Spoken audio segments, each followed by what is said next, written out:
Halo Sobat ATR BPN Sumut. Sesi ngopi kita kali ini kita akan ngulik di bidang penataan dan pemberdayaan.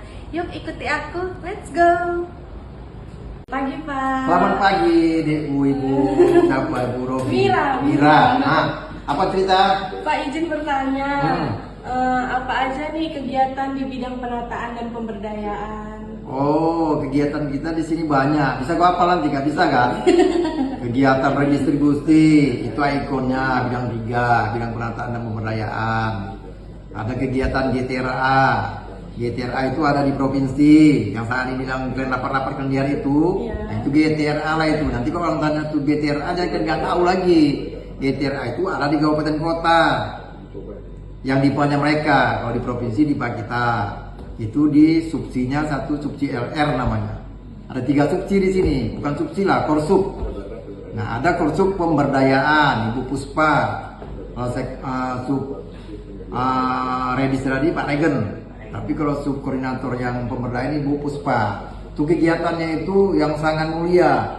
Dia memberdayakan orang-orang, termasuk Ibu Mira, Ibu yang sana, Ibu Widya, Ibu Henry, termasuk memberdayakan dia tuh. Yang penting kalau di kampung diberdayakan lah.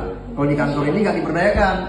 Kalau di lapangan, di masyarakat diberdayakan. Artinya masyarakat itu kita fasilitasi, gitu. Bukan kita kasih uang, bukan kita kasih nomor rekening, bukan. Tapi kita fasilitasi dengan aktivitas apa yang diperlukan mereka. Misalnya pertanian, maka dengan balai pertanian, dinas pertanian. Kalau perikanan, dinas perikanan. Kalau listrik dengan PLN. Kalau jalan dengan PU, kita memfasilitasi, kita jumpa ke PU, Pak PU tolonglah masyarakat Bapak gini. Itu ya, itu Pak Ibu Puspa namanya, korsupnya Ibu Puspa. Ada lagi kegiatan-kegiatan lain yang sifatnya pemberdayaan. Pemberdayaan itu nama kerennya akses reform. Jadi nama keren itu akses reform, sebetulnya sama dengan pemberdayaan itu. Kira-kira beda tipis lah, 11-12 kira-kira seperti itu. Baru lagi ada korsup Ibu Mekar. Korsup Ibu Mekar itu namanya korsup PGT. Korsup PGT itu itulah tata guna tanah. Di dalam itu yang dari Balai Kehutanan minta tolong ke kita bantu untuk semua tenaga untuk meninjau lapangan dari kawasan hutan menjadi bukan kawasan kira-kira. Itu gawainya kehutanan, Balai Kehutanan. Kerjanya lagi KKPR. KKPR itu kesesuaian kegiatan pengamatan ruang. Jadi ruang-ruang itu dimanfaatkan sesuai dengan fungsinya, sesuai dengan peruntukannya, sesuai dengan penggunaan dan pemanfaatan yang ditetapkan oleh tata ruang maupun rencana detail tata ruang. Ada rencana tata ruang kalau belum ada dia, tapi kalau sudah ada detailnya, zonasinya, maka rencana detail tata ruang. Nah, itu kaitannya dengan KKPR. Jadi kegiatan di sini sangat mulia yang berhubungan dengan masyarakat marginal, masyarakat kampung, desa, itu hampir semuanya ada di bidang saya inilah. Saya ini. Jadi yang paling mulia ini. Tidak ada hubungan dengan AGU, nggak ada itu. Perusahaan-perusahaan besar nggak ada itu, Heri, nggak ada di sini itu. Jadi kegiatannya betul-betul kerakyatan, memberdayakan sekalian. Jadi kegiatan kerakyatan, tapi memberdayakan kehidupan rakyat itu. Jadi nggak ada hubungan dengan kita dengan HGU, perpanjangan HGU, pembaruan HGU, kira-kira seperti itu nggak ada. Hanya kita kegiatannya itu kegiatan yang bersifatnya kerakyatan lah.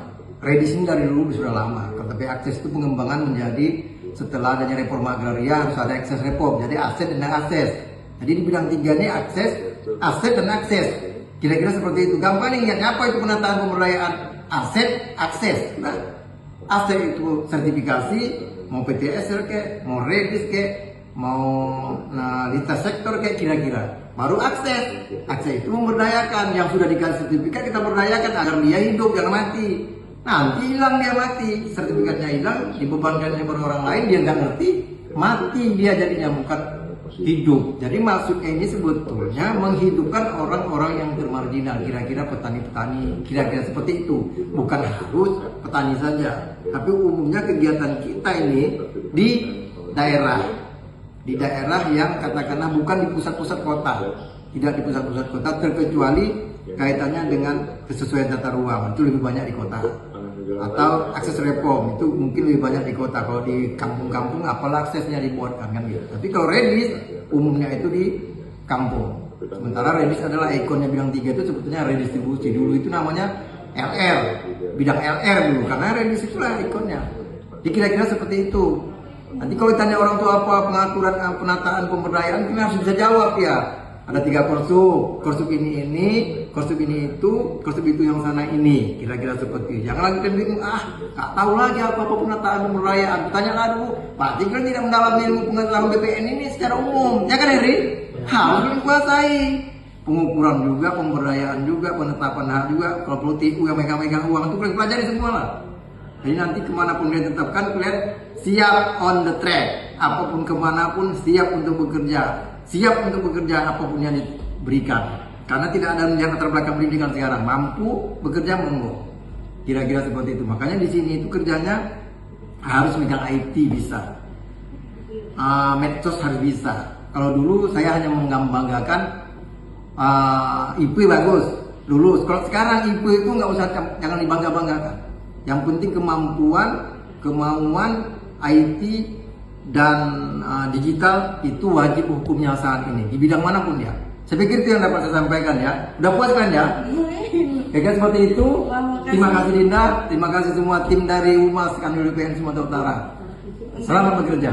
Untuk terakhir nih Pak, boleh dong kasih satu pantun untuk Oh pantun berarti apa mau kasih pantun ya? Pantun lama aja lah ya. Boleh Pak. Kalau ada sumur di ladang, jangan lupa menumpang mandi. Kalau ada modal panjang, kalian tanya aku lagi, akan kuberi ilmu kepada kalian yang berarti. Oke? Selamat warahmatullahi wabarakatuh. Terima kasih Pak. Ya.